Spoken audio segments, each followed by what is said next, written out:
Hi traders, welcome to this edition of Expert Market Analysis brought to you by Errante.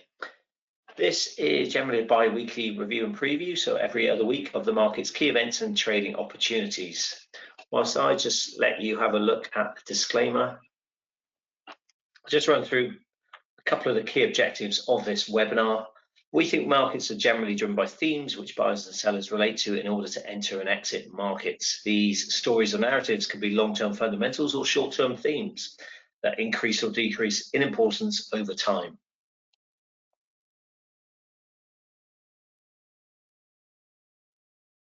Our goal is to break down all the market jargon and complexities that you read about. So if you do have any questions, please do ask them along the way, and we'll hope to answer them as soon as possible, or at least after the webinar finishes. I'll just run through what we hope to get through in the next 30 to 40 minutes or so.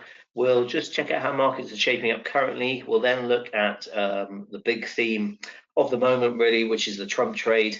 And that has been driving markets currently, of course, in the run-up to the election in less than 2 weeks now. The US election, that is, on November 7th, of course, Tuesday, November 7th. We'll just check out a couple of themes around that and how markets have moved quite substantially, really, with the dollar moving higher, treasury yields especially moving higher, gold moving higher. So we'll look at a couple of those assets and what that means. Before then, just checking out all the big risk events really from the last week or so and what's coming up ahead.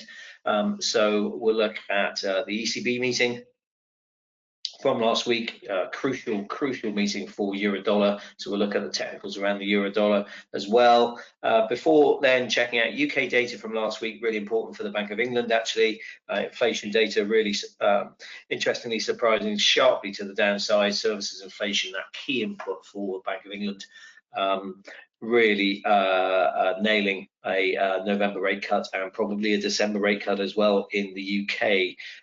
After that, we'll just check out some Japan data from last week as well, the CPI data and dollar yen. Before then, looking at the Bank of Canada meeting today in just a couple of hours, actually. We'll look at dollar CAD and also the PMI data out tomorrow, important especially for the Eurozone. And we'll look at just the US data and the dollar index as well. So a lot to get through. Firstly, just checking out how markets are shaping. Currently, US was pretty flattish, marginally down yesterday. First time actually since early September that we saw back-to-back declines in the S&P. Asian stocks are mixed. Specific stocks, Starbucks is down 4% or so on a 7% drop in same-store sales. That was released after the close yesterday, and McDonald's as well. That's down 6% or so after an E. coli breakout in some states' restaurants, all post-market, that is, of course. Currencies, really governed by US Treasury yields, actually, which are boosting the dollar, of course, on expectations, as I said, of a Trump victory. And also, we've had, of course, the revival really in US exceptionalism with recent strong data, upside surprises to US data really being in contrast to other regions, of course, like the Eurozone. Dollar yen, that's above 151, highest since July, testing the 200-day moving average. We'll look at that shortly. Euro dollar below 108. These are all big key levels really, which are breaking now. Sterling sub 130, and then dollar CAD actually above 138, of course, ahead of that decision by the Bank of Canada very soon.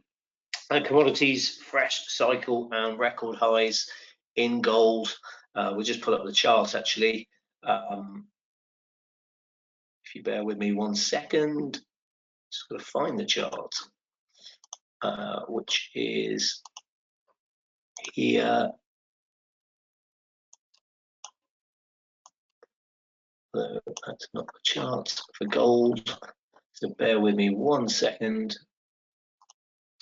Here's a chart for gold with Keltner channels on, actually, which we don't normally use, but quite good to use, especially in something that is going up and up like gold, and when we can consider a sort of correction.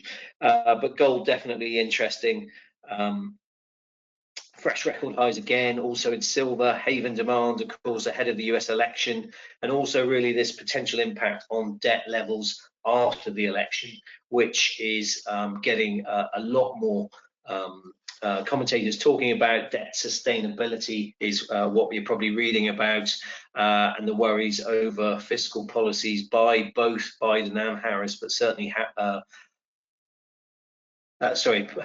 Trump and Harris, but certainly by Trump, who is gaining the ascendancy in a couple of polls. Of course, there's Middle East uncertainty looming and lingering in the background, of course, as well as we still await Israel's response to Iran's attack a couple of weeks ago now. Fixed income then, so US Treasury yields, they continue higher.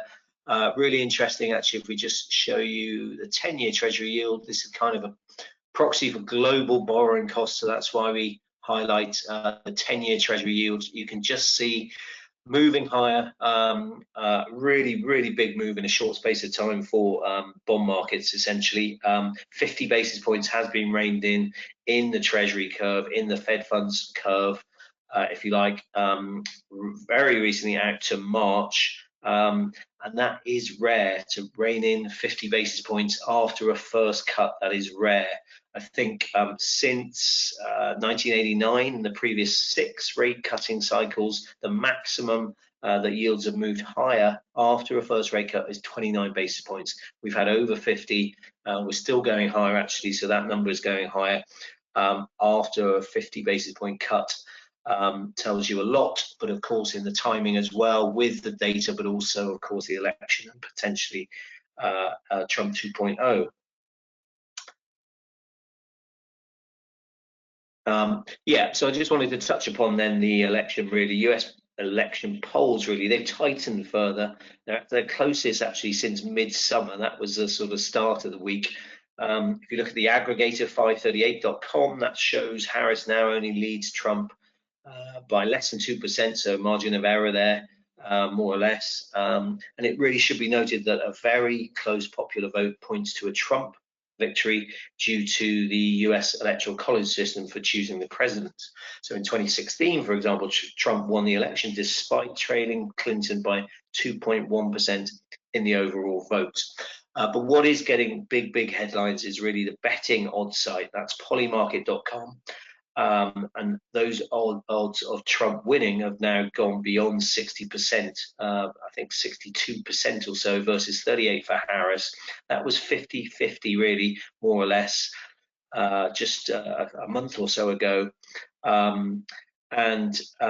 Yes, a lot of attention is being put on this betting site, but there is a big caveat to that, and that is that, for example, and I know other media sources have run stories. Wall Street Journal, though, ran an article late last week basically noting a handful of accounts placed large bets of similar amounts, around $30 million in crypto, in favor of Trump winning. And they did it in favor of Trump winning with different degrees in swing states overall, and also the popular vote, which is probably very unlikely. So quite interesting betting going on, and certainly then that has swung the poly market overall winner for the presidency hugely in favor of Trump, and that is getting a lot of press. And also, even if there is some skepticism about the big bets, you can guarantee a lot of people just pay attention to the odds and very little else, you would suspect. So that does have some big influence on proceedings potentially going forward. As I say, swing states and aggregators of polls are much narrower. But that said, again, markets are now increasingly betting on a Trump victory. We've seen a number of different investment banks come out. Basically, they have portfolios of Republican winners and Democratic winners, and over the past month, the Republican winners have outperformed the Democratic winners by over 7% just in a month. We've seen crypto stocks, small caps perform better, financials certainly as well, with the earnings as well being good, but banks, cyclicals, consumer stocks, growth stocks, all performing better very recently, and especially on this uptick in the odds of Trump regaining the presidency. Of course, positioning appears elevated, really, but that hasn't stopped, of course, stock markets going to all-time highs, of course, on a pretty much a daily basis in the S&P and the Dow for sure. Nasdaq still lags those two indices, but again, positioning appears to be elevated going into the election. Generally, you would have or historically, sorry, typically post-election, when the uncertainty abates, then stocks respond well. But at the moment, we're getting stocks being pushed higher ahead of the big risk event, of course, in a couple of Tuesdays' time. For the dollar, just briefly, in connection to the election, the most bullish dollar outcome would be a red sweep. So that's where the Republicans gain both houses, the presidency, of course, and then the most bearish dollar outcome would be a blue sweep, which is at the moment looking very unlikely. But then the magnitude of the moves is likely larger in a blue sweep than a red sweep, just because of how we've tilted with the dollar obviously moving higher. There's also likely to be a large degree of variation in market response across different currency pairs. So the dollar should rise across all currency pairs in a red sweep. And then the dollar strong, but FX carry trades as most likely would suffer in a Trump victory without Congress. And then you've got Asian FX, that's likely to rally the most in the event of a Harris victory without Congress, while the broadest dollar losses would likely be, as we say, in a blue sweep, albeit more limited than the dollar gains in a red sweep. Hopefully that makes sense. But generally then, trades like dollar CNH are expected to ramp higher again on a Trump presidency. And in fact, there's a fairly decent case for dollar CNH to not depreciate significantly from here. And then you've got dollar yen, Aussie yen, those type of trades, which should move higher on a Trump win. On the flip side, a Harris win, then dollar Mexican downside is probably one of the best trades because of favorable entry points, really, after the recent squeeze higher amid buying, of course, from all sort of types last week, including hedge funds positioning for this possible Trump win. In a Harris scenario as well, euro dollar, if we get to more popular majors, that could rally. I think Goldman Sachs think around 1.5% on a Harris win, but they think actually the moves would be larger in dollar Mexican and would prefer to express the trade there. Much to look forward to, and of course much uncertainty going into that November 7th date. As for stocks, we always like to, we do have earnings, of course. We've touched upon McDonald's, Starbucks. We do have Tesla, of course, reporting after the US close tonight. I just pull up the Tesla chart, actually, which is really interesting because we've just been tracking sideways. You can see after this big fall, after the disappointment on the details about the robo-taxi a couple of weeks ago, we dropped over 10%, I think 12% on the day. Just been tracking sideways now, narrow ranges, which essentially means we're going to get range breakout. We're going to get range expansion after this series of narrow range trading days. The grey line there is the 100-day moving average, sorry, at 219. That tallies with this fib level at 220. So really, really strong pivot point. For expectations for Tesla, then stock price will certainly get a lift if it can beat analyst estimates, as it's fallen short actually of these for 4 straight quarters. Other points to note: sales guidance around its Cybertruck, that will be important, potentially building on its fast selling start. A boost from any China recovery should also bode well, as EV sales grew for the first time in months in the last quarter. And then, as I said, this big four here, over 12% actually, after it unveiled the robotaxi details, but there was very little actually specifically on detail, how fast it could ramp up production or deal with potential regulatory hurdles. So any color on that would be of interest. But yes, big move expected, although I just want to caveat that with the fact that options imply a plus or minus 6% move after the results. That is actually probably one of the lowest percentage moves actually after results in the share price, well, on the day after results since actually first quarter of 2022. So read into that what you will, but yeah, interesting price action for sure. There's resistance of 240, 220 is pivots really, and then support below around 205. That's a halfway point of this April to July move higher. So 205 to the downside, and then below that you've got actually the 200-day moving average at 201.40, 201.40 cents, that is, on Tesla. Okay, let's now move to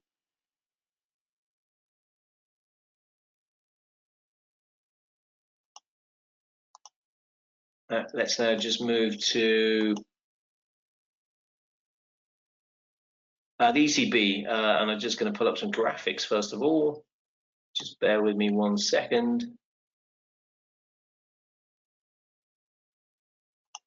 And yeah, here's a graphic of the ECB meeting just from last week. Really important meeting, just because potentially policymakers are beginning their own pivot, essentially, as growth continues to disappoint. So as expected, yeah, they cut or delivered a back-to-back 25 basis point cut, noted really negative surprises in activity and inflation data, balance of risks for inflation skewing to the downside relative to previous projections. As expected, that said, guidance was unchanged as well. That kind of implies a lack of pre-commitment for the December and later meetings, and they're still supposedly data dependent and going meeting by meeting. Lagarde, at her press conference, she did note that there will be a lot more data available before the December 12 meeting, and that suggests kind of they're not on a preset path. But of course, since then we have heard from Lagarde. We hear from her today, in fact, and we've heard from other governing council members pretty much on the same page. The direction of rate cutting cycle is clear, she said, and she would, well, exclude large cuts, but she has said, or there has been this consistent theme of caution and broader expectations that inflation target will be hit, but disappointing growth emphasis has been picked up on by markets. We did get just a note as well after the ECB meeting, sources stories. We always say these are quite important because they just outline what governing council members have wanted to highlight or emphasize after the meeting. Both those stories from Reuters and Bloomberg basically said ECB officials do see a December cut very likely, unless economic data shows a marked turnaround. That is very unlikely. So there is the added uncertainty, of course, of the US elections and fresh trade tariffs if Trump is elected, but otherwise a rate cut is coming. Consensus, it seems, are that we will get 25 basis point rate cuts for, well, the next quite a few meetings, actually, 4 or 5 meetings potentially, 25 basis point cuts at each meeting. And there is actually a non-negligible chance now of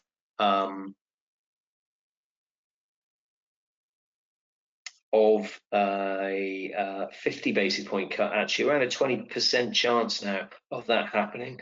So that would be interesting. The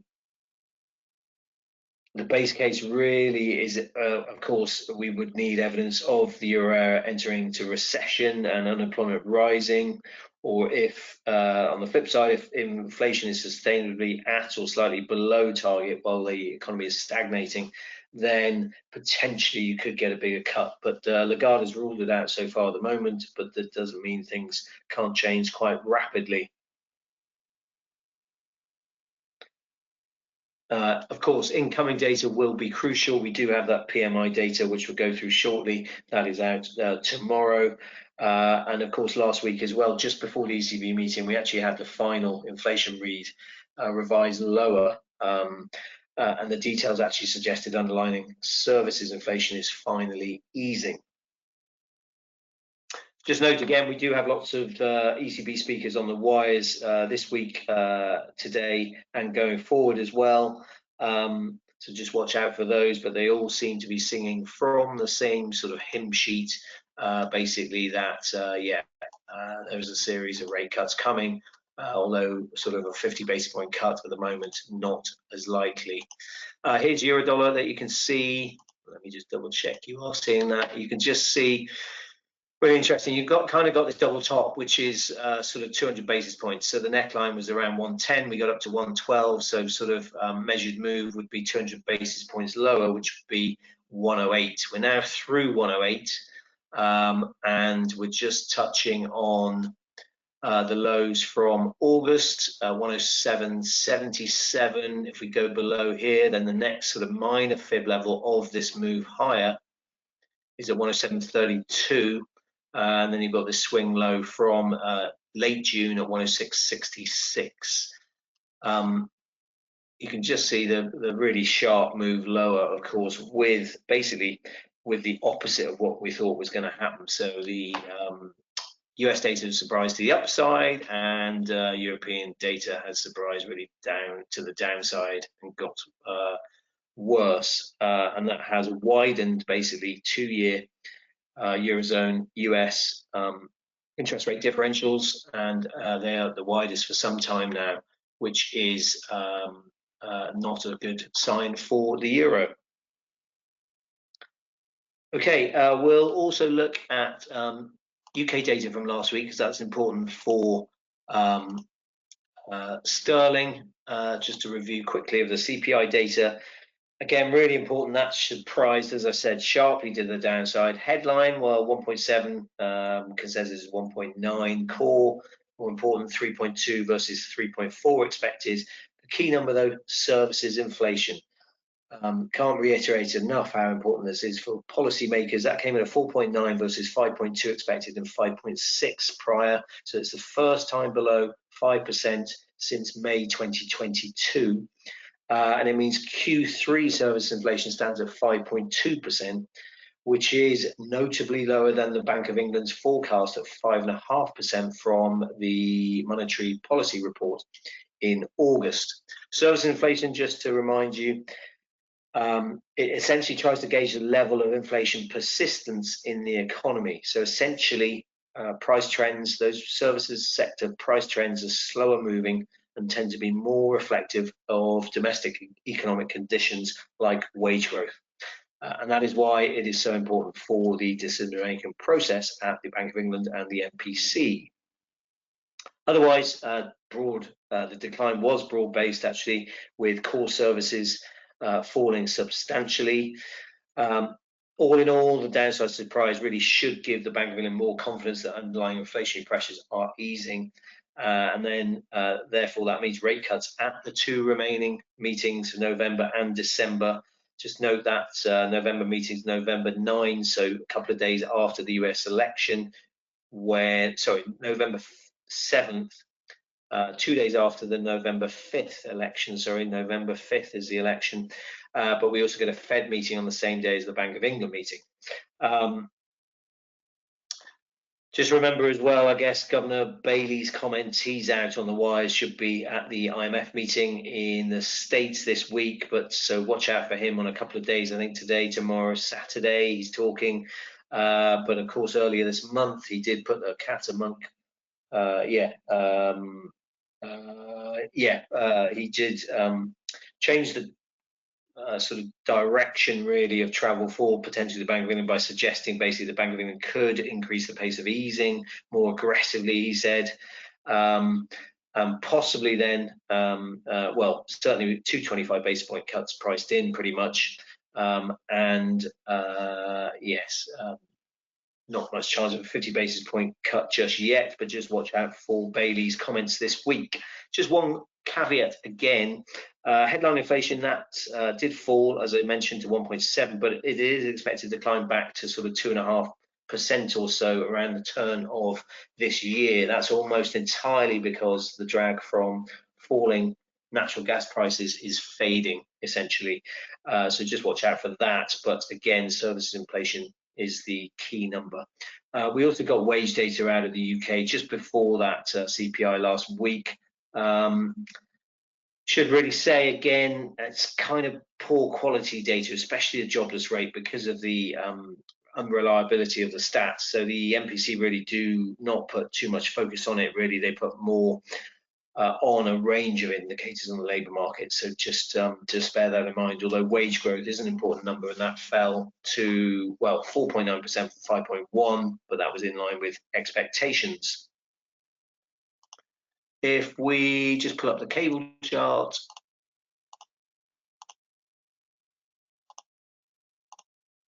which is here, you can just see 130 key level for us. It was the cap the upside in July, cap the downside in September, and is a big fib level, 38.2 of this April move higher up to the top in September. That's at 129.95, so 130 around here is a key support level. You've got the 100-day moving average as well, that grey line, that's at 129.63. So we're just hovering around here, but if we lose this, then could go pretty sharply down to sort of next fib level for us, or the retracement level at least, is the halfway point of this move, which is at 128.62, which pretty much sorry, 128.62, yeah, which and you've got the 128.93, sorry, which is the March high there, so just above that 128.62 level otherwise. Again, just for cable, so sterling against the dollar, that is, of course, then I guess just watch positioning ahead of the UK budget as well. We get that next week, next Wednesday, week today. And of course, then the US election and all of this positioning, aggressive positioning. Quite interesting, really, that sterling has done relatively okay. If I just want to pull up FinViz that we use, nice sort of chart that you can see, and just on the week, sterling's done okay, relatively speaking, sort of mid-pack, but month to date, yeah, again, it's done okay, and that is relative to obviously other currencies, but also the fact that you know, we've had this change in rate expectations for the Bank of England, especially. Also, just last week as well, just to touch on, we had Japanese data, and also on Friday, the largest labour union group, they emphasised that it would seek still wage hikes of at least 5% next year. That is, or wage negotiations, really important to follow to assess the scope for further rate hikes by the Bank of Japan. Inflation on Friday, that came lower this year. The BOJ's favourite measure, CPI ex fresh food, that declined to 2.4% in September. But it is those wage negotiations as well. Rengo start in spring, which will be important, possibly hard to repeat that 5.1% wage increase, but wage growth of anything above 4% will likely keep the door open for further Bank of Japan hikes. If we just touch upon dollar yen, actually, because that's had a big move, big break higher, you can see here, really interesting move. We've got a load of fib levels on here, but the halfway point of this move lower, we've just broken through that 150.76. The 63.48 is at 153.40 to the upside. You've got the 200-day moving average there, which I mentioned at the top of the webinar. That's at 151.35. And this dotted line here is 150-194, which is the previous intervention level. So really interesting move here. Obviously, Treasury yields have a high correlation. The 10-year Treasury yield, US Treasury yield, has a high correlation to dollar yen. Those are moving higher. That's pushing dollar yen higher. And then also you have to bear in mind the domestic political risk premium ahead of this weekend's election in the Japan. That is of note. PM Ishiba is losing support, which has built in, as I say, some yen softening as well. As for intervention, well, the lack of verbal intervention by Japanese authorities really has probably built up speculative sellers' confidence, really. Although there is the possibility of some sort of verbal jawboning for sure, and especially because of how effective that was previously, and then of course a fresh intervention possibly, and that has been effective previously as well. Of course, if there is very little coming out of the Ministry of Finance, then potentially, yeah, we go to 153.40 and then higher again. We are slightly overbought on the daily RSI, and just put up the weekly, but we're just moving off the lows really on the weekly, so nothing there. So just watch that in line with US Treasury yields.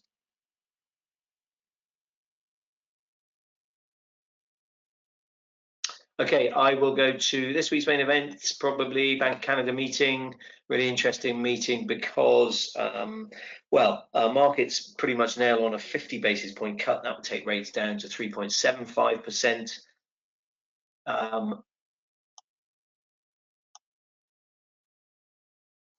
Sorry, just bear with me. I'm just double checking something here. Yeah, dollar CAD, this chart just for your guide. So Bank of Canada, yes, just interesting because, yeah, money markets nail on a 50 basis point cut, about 45 basis points priced in. So that means a 90% chance of a 50 basis point move. But it's closer than you think with analysts. I think there's a poll on Reuters, basically 19 out of 29 thought we'd get a 50 basis point cut, but 10 out of the 29 thought we'd just get a smaller 25 basis point rate cut. Alongside the rate decision, we do get a fresh monetary policy report, and then, of course, remarks from Governor Macklem. They will be important as well. Previously, or most recently, I think a week after, actually, the Bank of Canada cuts in September by 25 basis points. He stated that bigger cuts are possible if the economy and CPI are weaker.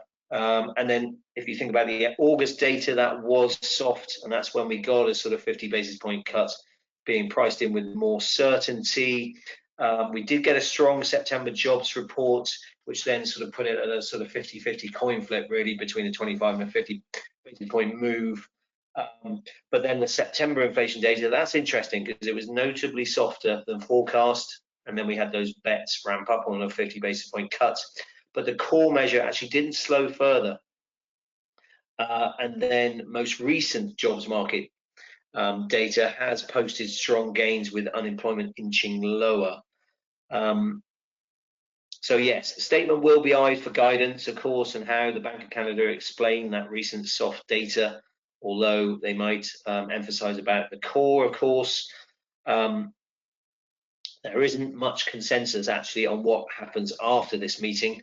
So again, that Reuters poll, I think 10 out of 29 thought they'd get, well, we'd get a 25 basis point cut in December after a 50 basis point move today, but then 9 expected rates to stay at, well, 3.75%. That is obviously either 25 now, 25 in December, or a 50 at the meeting today.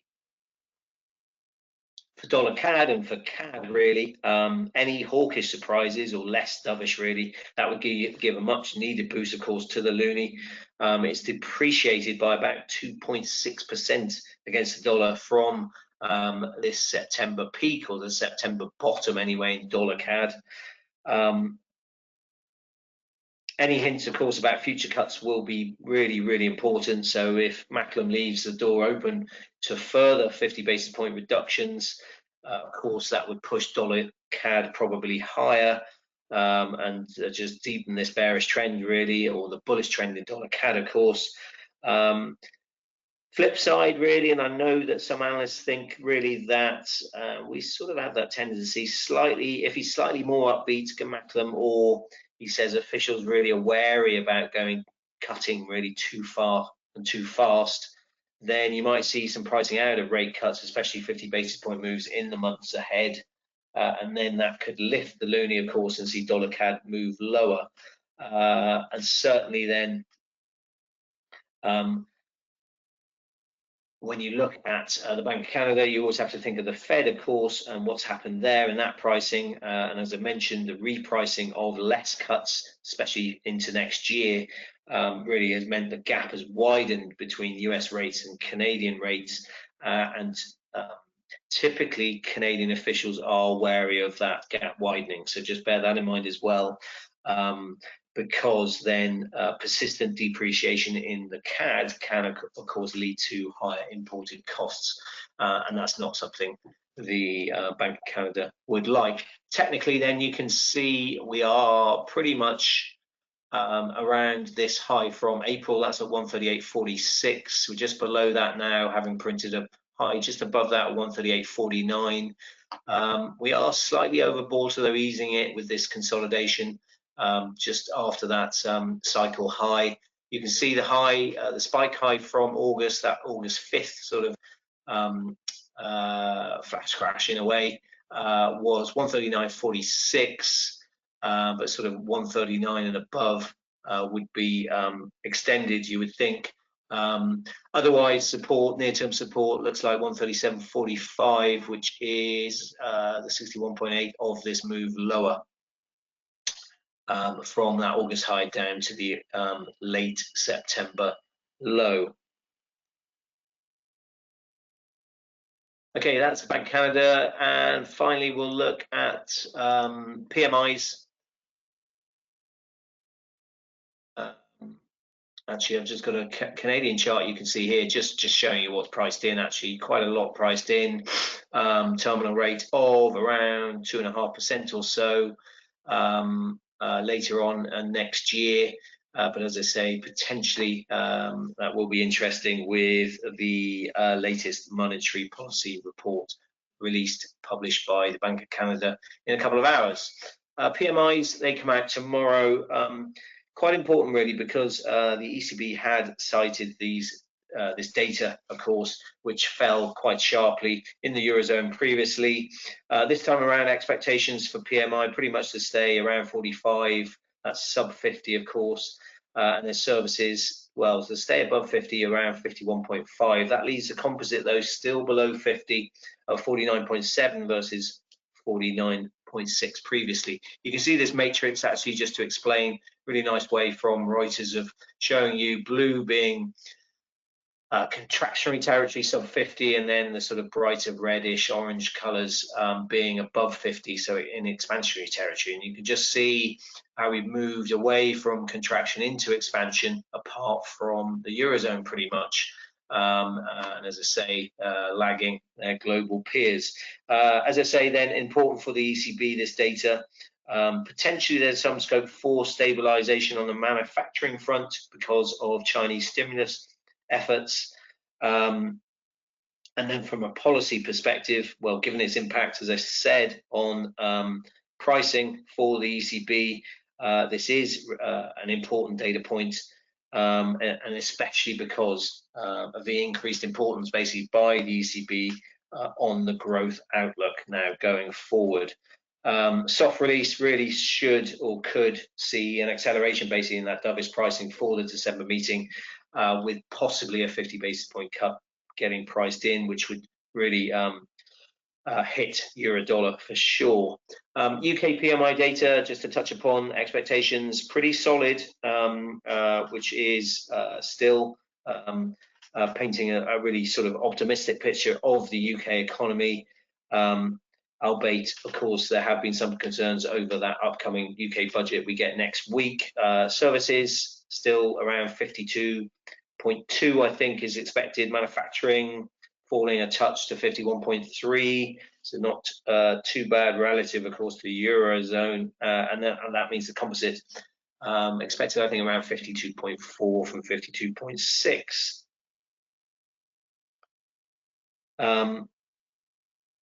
Yeah, I've sort of touched on the policy perspective for the BOE, really. 25 basis point baked in for November and December, really now. Stronger report in PMIs could possibly temper expectations for how fast the MPC move, but would have to be probably a big downside move in the composite. Finally, flash PMIs, just to touch upon those briefly, in the US. Important because of course, they give us a fresh update on the leading indicator, basically, and whether they then extend the streak, basically, of upside surprises in the US, and then that will help the dollar, of course, move to more fresh highs. We do get lots of Fed speak actually before we go into the blackout. So the blackout is this weekend actually. So from next week, we don't hear from any Fed officials before. It's 10 days before the Fed meeting, of course, on the 7th. Just get my dates correct. So 5th is the election, 7th is the Fed meeting. Blackout over this weekend, I believe. But we do hear from lots of speakers: Bowman, Barkin, and Hammack, I think.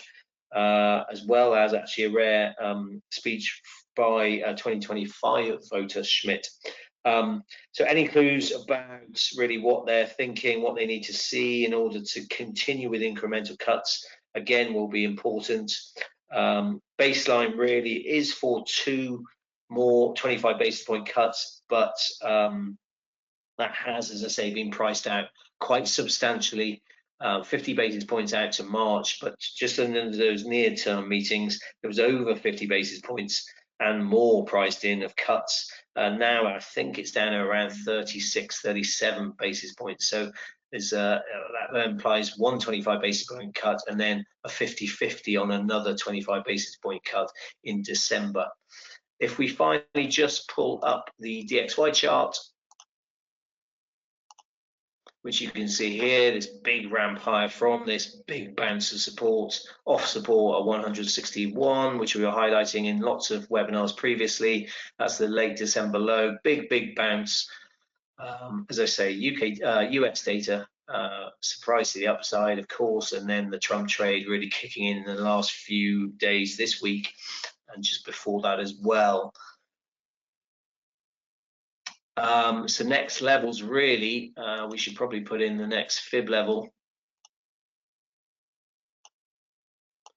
to the upside, which is a 105.15, I believe. You've got the swing high here as well at 104.79. And we are overbought now on the daily, on the RSI, of course not on the weekly because of this big move lower. But really interesting point with obviously the election coming up, and we should say just before that, on the Friday before, so the first Friday of November, is non-farm payrolls. So yeah, huge couple of weeks coming up with that. Well, the first couple of weeks in November, essentially.